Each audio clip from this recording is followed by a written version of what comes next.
प्रिय विद्यार्थियों, good morning. कैसे हैं आप सब? आशा करता हूँ अच्छे होंगे। प्यारे बच्चों, आज हम विषय विज्ञान वर्कशीट 10 को कर रहे हैं और ये कक्षा 6 के साइंस के विद्यार्थियों के लिए है। यहाँ पर विद्यार्थी अपना नाम लिखेंगे और यहाँ पर आप अपने कक्षा अध्यापक या फिर अध्यापिका का नाम लिखेंगे। आइए जानते हैं हमारी वर्कशीट आज की पौधों को जानिए। हम पौधों के बारे में जानकारी प्राप्त करेंगे।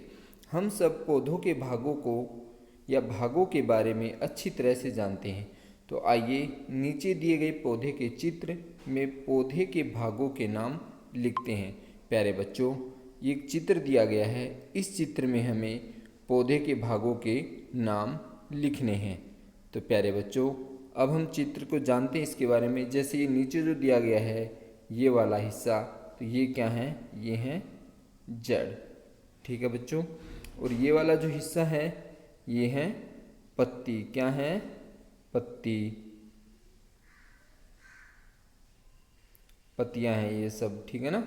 और इधर जो ये दिखाई दे रहा है ये है फल। क्या है? फल। क्या है प्यारे बच्चों? फल। और ये जो इधर से यहाँ पे जो गया ये है तना।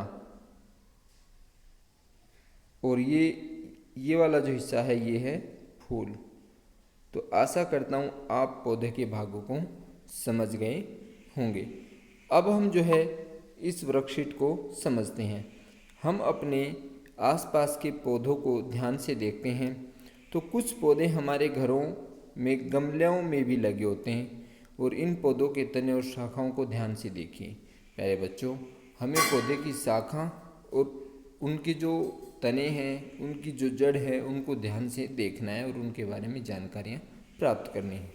अब जैसे शाख, ध्यानपूर्वक देखने पर हमने पाया कि जो पौधे छोटे हैं, जो छोटे पौधे होते हैं उनमें तने हरे और कोमल हैं। जो उनके तने होते हैं वो हरे और कोमल होते हैं।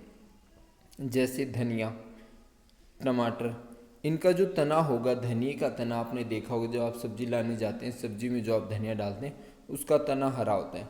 टमाटर के पौधे को आप देखिए, उसका तना भी जो है हरा होता है। तो अक्सर जो छोटे पौधे होते हैं उनके तने जो है कोमल और हरे होते हैं।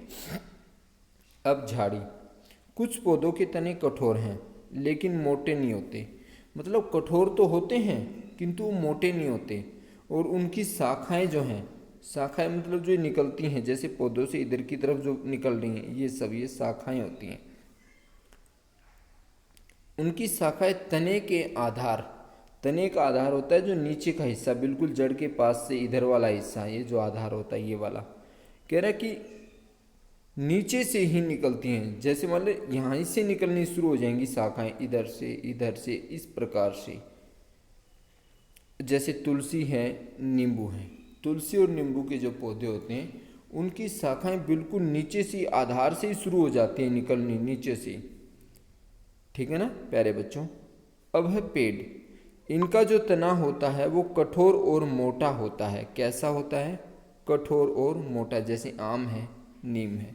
ये आम और जो नीम होते हैं नीचे जड़ हो जाती हैं इनकी, ऊपर ये तना हो गया और उसके बाद शाखाएं शुरू होती हैं इनकी निकलनी, इस प्रकार से।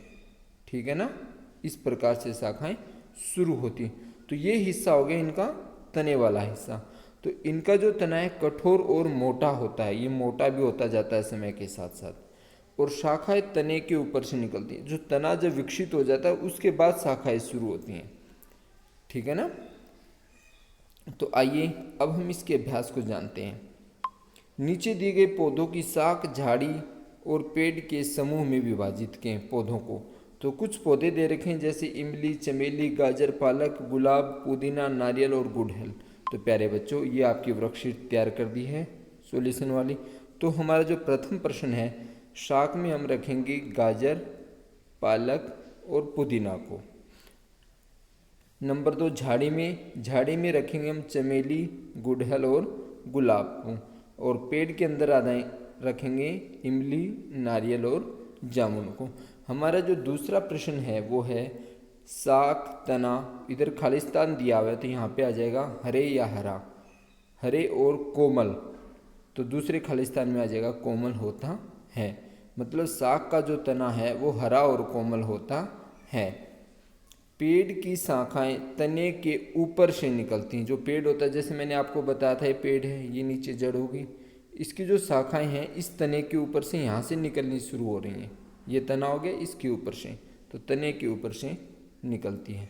आशा करता हूँ प्यारे बच्चों आप इस वर्कशीट को समझ गए होंगे।